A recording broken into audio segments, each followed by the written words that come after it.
Usman Baghdadi, Qasim Sulemani और उसके बाद अयातुल्लाह खुमैनी और फिर लारिजानी।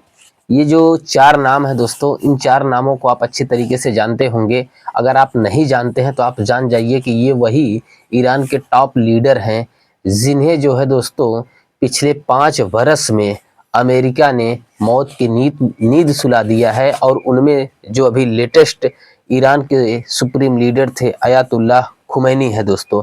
और अब जो एक नया ट्रेंड प्रचलन में अभी 24 घंटे के अंदर में लोगों के सम्मुख आ रहा है कि अमेरिका और इजराइल ने जो है युद्ध विराम कर दिया है, या कहें कुछ लोग ये भी बता रहे हैं, कुछ मीडिया वाले, कि युद्ध विराम के लिए जो है अमेरिका और इजराइल गिड़गिड़ा रहे हैं। ये दरअसल दोस्तों ऐसी कुछ भी परिस्थिति नहीं है, ठीक है। युद्ध विराम के लिए ये लोग नहीं कर रहे हैं, थोड़ा सा जो है ये हार्मुज रूट को, ठीक है, अपने नियंत्रण में कैसे लिया जाए उसके लिए ये लोग एक प्लान या विकल्प सोच रहे हैं कि किसी भी तरीके से ईरान पर मिसाइल अटैक करने से, ईरान पर बॉम्बिंग अटैक करने से न तो हिजबुल्लाह खत्म होगा, न तो हमास खत्म होगा, न तो हूती खत्म होंगे, ठीक है। और ये जो पूरा का पूरा हार्मुज रूट है, इस पर नियंत्रण किसी भी तरीके से ईरान के इन्हीं लड़ाकों के ऊपर रहेगा।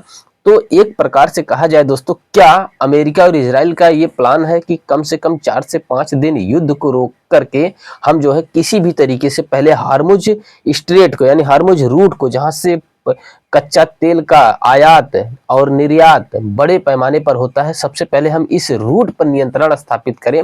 देन उसके बाद हम लोग ईरान को देखते हैं क्या ये एक प्लान है या वास्तव में अमेरिका और इजराइल ने जो है सरेंडर कर दिया है, युद्ध विराम कर दिया है, क्या है इसके पीछे कारण। और ये भी देखने का प्रयास करेंगे कि क्या वास्तव में ईरान सरेंडर करने के लिए, या कहें ईरान युद्ध विराम करने के लिए, युद्ध को रोकने के लिए वह भी पहल कर रहा है, क्या है सारी चीजें। आइए इन्हीं सब चीजों को थोड़ा सा डिकोड करने का प्रयास करते हैं और आपको अच्छे से और एथेंटिक तरीके से सहज और सरल भाषा में आपको बताने का प्रयास करते हैं। ठीक है दोस्तों, चलिए दोस्तों वीडियो को शुरू करते हैं। मेरा नाम है श्रवण कुमार और आप देख रहे हैं ग्राउंड हिस्ट्री इंडिया। इस चैनल के माध्यम से जो है दोस्तों आप लोगों के मध्य जो भी हमारे पास स्रोत हैं, सोर्स हैं, जहां से हम चीज़ों को कलेक्ट करके आप लोगों के मध्य देने का प्रयास करते हैं, वो सारी चीज़ें एथेंटिक रहती हैं दोस्तों, ठीक है, अप्रूवल रहती हैं। और कहीं से कोई भी ऐसी भ्रामक जानकारी हम आपको नहीं देने का प्रयास करते हैं, न तो इस चैनल का कोई ऐसा भ्रामक जानकारी देने का उद्देश्य है। ठीक है दोस्तों, अब आइए शुरू करते हैं दोस्तों वीडियो को। सबसे पहले ये दिखाने का प्रयास करते हैं कि क्या अमेरिका और इजराइल हार चुके हैं। वो लोग ईरान से कह रहे हैं कि युद्ध अब रोक दीजिए, क्या ये सत्य है या इसके पीछे कुछ और लॉजिक है? नहीं दोस्तों, ये सत्य नहीं है। अमेरिका और इजराइल ये युद्ध हारे नहीं हैं, ये ईरान से युद्ध विराम करने के लिए नहीं कह रहे हैं। उसके पीछे एक सबसे बड़ा मेन कारण है, और मेन कारण न कहें, एक बैकबोन है जो ईरान ने पकड़ के रखा है। यानी ईरान का जहां जिस पर नियंत्रण था वो था हार्मुज स्ट्रेट, हार्मुज रूट। क्योंकि हार्मुज स्ट्रेट से व्यापार इतना बाधित हो गया है जिससे जो है क्रूड ऑयल और अन्य सारी वस्तुओं का जो कीमत है दोस्तों, वो मिडिल ईस्ट तो छोड़ ही दीजिए, मध्य पूर्व एशिया में खासकर यूरोप में जो भी ऑयल का यातायात होता था उससे जो है रेट बहुत ज्यादा बढ़ रहा है। और दूसरी चीज, युद्ध इतना लंबा खींच रहा है और इसका जो है दुष्परिणाम अमेरिका और यूरोप समेत तमाम देशों पर इसका प्रभाव पड़ रहा है। आप लोग अगर भारत में हैं, भारत की परिस्थिति भी देख रहे हैं कि आम लोगों तक युद्ध का प्रभाव पहुंच गया है, खासकर चाहे वो ऑयल क्राइसिस हो या चाहे गैस क्राइसिस हो, ठीक, गैस की कमी हो, तेल की कमी हो। यानी ये जो प्रभाव है युद्ध का अब आम लोगों की जेबों तक पहुंच गया है। और इसके पीछे लोग कारण सिर्फ और सिर्फ अपने जुबान से यही निकाल रहे हैं, बता रहे हैं कि यार अमेरिका और इजराइल वाले जो ईरान के ऊपर हमला कर रहे हैं उसी का यह परिणाम है। और आम लोग भी इस चीज को अच्छे से समझने लग गए हैं।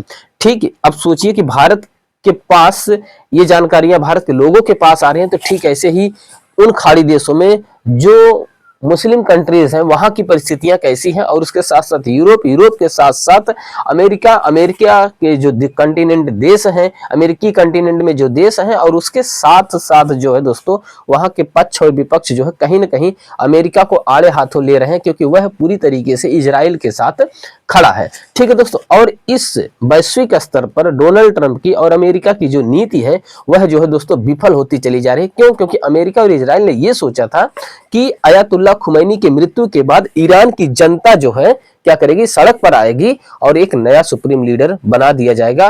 वो कौन रहेगा? वो अमेरिका और इजराइल का स्टैंडर्ड रहेगा। लेकिन ईरान की जनता की सबसे बड़ी जीत, ईरान की शासक की सबसे बड़ी जीत यही रही कि वहां की जनता ने जो है दोस्तों इन बाहरी लोगों के हस्तक्षेप को जो है दोस्तों नागवार समझा, और उन्होंने अपनी सरकार के साथ, चाहे उनकी सरकार चाहे डिक्टेटरशिप रही हो, चाहे तानाशाही वाली ही रही हो, वो ईरान की जनता अपने सरकार के फैसले के साथ खड़ी रही।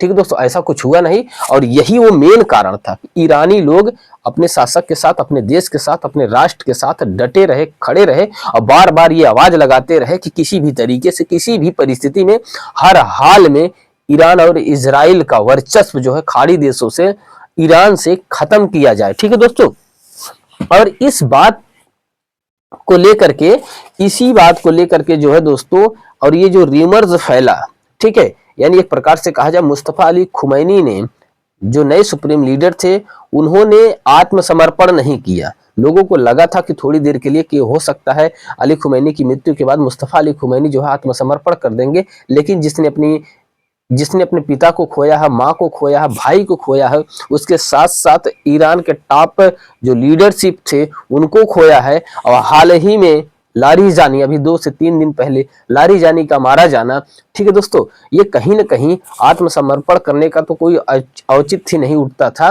और ईरान के जो लीडर थे, सुप्रीम लीडर थे, सैनिक थे, जो वहां की शासन थे, व्यवस्था थी, वो ये अच्छी तरीके से समझ गए कि ईरान की जनता हर परिस्थिति में हमारे साथ खड़ी है, और ईरान की यही सबसे बड़ी जीत है। ठीक है दोस्तों, और ये चीज ईरान और ये चीज अमेरिका और इजराइल को भी लग गया था कि ईरानी लोग सत्ता परिवर्तन करना नहीं चाहते हैं, जैसा कि उन्होंने र्यूमर्स फैलाया था इसके पहले 15 से 20 दिन पहले। जिस तरीके का जो है ढोंग डोनाल्ड ट्रंप ने रचा था कि हम आ रहे हैं, ईरानी जनता को जो है लोक व्यवस्था देने का प्रयास करेंगे, वहां के लोगों की हालात और परिस्थितियों पर चर्चा करने का प्रयास करेंगे। बहुत से लोगों ने ट्रेंड भी चलाया था मुस्तफा अली खुमैनी, उनके पिताजी, ठीक है, अयातुल्ला खुमैनी के खिलाफ बहुत से फेक न्यूज भी चलाए थे कि ये एक प्रकार का डिक्टेटर था, महिलाओं को फांसी देता था, उनके साथ बलात्कार करता था। ऐसी जो र्यूमर्स एक प्रकार से सोशल मीडिया पर, फेसबुक पर दिखाया गया था, वो वास्तविकता नहीं थी दोस्तों। अगर वो वास्तविकता होती तो आज ईरान की जनता जो है ईरान की सरकार के साथ न होती, परिवर्तन कर देती सत्ता, ठीक है। लेकिन ईरान की जनता की सबसे बड़ी जीत यही थी कि वह अपने शासक के साथ, अपने शासक के निर्णय के साथ खड़ी रही, ठीक है दोस्तों। और अब परिस्थितियां क्या है कि अब दूसरा जो प्रश्न सवाल ये था दोस्तों कि क्या अमेरिका और इजराइल वास्तव में इतने कमजोर हो चुके हैं बॉम्बिंग अटैक से या मिसाइल अटैक से कि वो जो है पीछे हटना चाहते हैं, या युद्ध विराम करना चाहते हैं, या कहीं युद्ध समाप्त करना चाहते हैं, या कहीं इजराइल और अमेरिका अपने आप को ये महसूस कर चुके हैं कि हम ईरान से हार सकते हैं। आपको अगर ऐसा लगता है तो दरअसल दोस्तों ऐसा कुछ भी नहीं है। सबसे पहली चीज, अमेरिका और इजराइल ईरान के ऊपर बॉम्बिंग अटैक करेंगे, ठीक है, हमला अभी आगे चलेगा। ये 4 से 5 दिन वो लोग मोहलत क्यों लेना चाहते हैं? ये 4 से 5 दिन वो लोग थोड़ा सा मंथन करना चाहते हैं कि किसी भी तरीके से इसी हार्मुज रूट को जो है सबसे पहले स्वतंत्र करा लिया जाए। अब हार्मुज रूट को स्वतंत्र कराने के लिए इन्हें पहले कोऑर्डिनेट करना पड़ेगा। कोऑर्डिनेट चाहे लेबनान हो गया, जॉर्डन हो गया, सऊदी हो गया, दुबई हो गया, कतर हो गया, ओमान हो गया, इन देशों के साथ मिल करके हो सकता है ये नाटो की सेना लगाए, किसी भी तरीके से इस हार्मुज स्ट्रेट वाला जो रूट है इसे अपने नियंत्रण में लिया जाए। और जैसे ही ये नियंत्रण में लिए, ईरान तुरंत हार जाएगा दोस्तों, ठीक है। इनकी पूरी की पूरी मंशा यही है, किसी भी तरीके से इसे जो है अपने नियंत्रण में लिया जाए। लेकिन ईरान क्या कर रहा है? ईरान वही रिटेलिएशन में ये कर रहा है कि जैसे ही यह हार्मुज स्ट्रेट को नाटो की सेना के साथ या Saudi, Dubai, Jordan, Lebanon, Bahrain Kuwait, मस्कत, इनकी जो सेनाएं हैं, इनके साथ जैसे ही इस हॉर्मुज स्ट्रेट को ये लोग कब्जे में लेंगे, अगला टारगेट हमारा परमाणु संयंत्र होगा। ईरान ये बात को अच्छी तरीके से समझ रहा है कि अगला ये लोग टारगेट हमारे परमाणु संयंत्र के ऊपर करेंगे और परमाणु संयंत्र को पूरी तरीके से नेस्ताना नाबूद कर देंगे, टॉप कमांडरों को मारेंगे, जो भी हमारी सैनिक व्यवस्था है उसे कुचला जाएगा। लेकिन वहीं पर ईरान ने भी इसके रिटेलिएशन में इतनी मिसाइलें दागी है अभी 24 घंटे के अंदर में इजराइल के ऊपर कि इजराइल का परमाणु संयंत्र भी नुकसान खत्म हो चुका है। और ईरान ने यह धमकी भी दी है कि आप अगर हमारे परमाणु संयंत्र को नुकसान पहुंचाएंगे, उन्हें ध्वस्त करेंगे, उनके ऊपर बम अटैक करेंगे, मिसाइल अटैक करेंगे, तो हम भी आपके जो वाटर रिसोर्सेस हैं, जहां से आप अरब सागर का जो पानी है, समुद्र का जो पानी है, जो आप स्वच्छ करके जो वाटर टैंक वहां पर लगाए हैं, और उस पानी को पीने के लिए जो जितने भी अमेरिकी सैनिक बेस है जहां जाता है, और सऊदी का जो वाटर टैंक है जहां से पानी को जो है स्वच्छ किया जाता है, पीने योग्य बनाया जाता है, हम उन सारे वाटर टैंकों के ऊपर अटैक करेंगे और हम भी आपके परमाणु संयंत्रों के ऊपर अटैक करेंगे। जिस प्रकार का परमाणु संयंत्रों पर घेराबंदी कहें लेयर जिस प्रकार के लगाया जाता है अमेरिका और इजराइल के द्वारा, वहां पर नुकसान पहुंचाना एक प्रकार से कहा जाए दोस्तों, परिंदे के ऊपर, जैसे कहते हैं कि यहाँ परिंदा भी पर नहीं मार सकता, ऐसी लेयर अमेरिका और इजराइल बना के रखते हैं। लेकिन ईरान ने अपनी मिसाइल अटैक से उसे भी नेस्ताना नाबूद कर दिया है। ठीक है, तो कहीं ना कहीं एक प्रकार से कहा जाए अमेरिका और इजराइल के पीछे हटने का मेन कारण यही है कि किसी भी तरीके से पहले परमाणु संयंत्र को बचाया जाए, परमाणु संयंत्र को पहले बचाया जाए, और दूसरा काम क्या है कि हार्मुज स्ट्रेट को पहले मुक्त कराया जाए। तो दो सबसे मेजर कारण है कि एक परमाणु संयंत्र को बचाना और एक हार्मुज रूट को जो है सही करना, यानी अपने नियंत्रण में लेना, देन उसके बाद ईरान के ऊपर अटैक करना। ठीक है, और ये युद्ध विराम का कोई कारण नहीं है दोस्तों, यहाँ ईरान की सबसे बड़ी जीत नहीं है दोस्तों। यहाँ ईरान अगर वो हमला रोकता है तो सबसे बड़ी क्या कहें मूर्खता ईरान की होगी दोस्तों। लाइट कट गया, चलिए बहुत बहुत आभार, बहुत बहुत आभार आप लोगों का।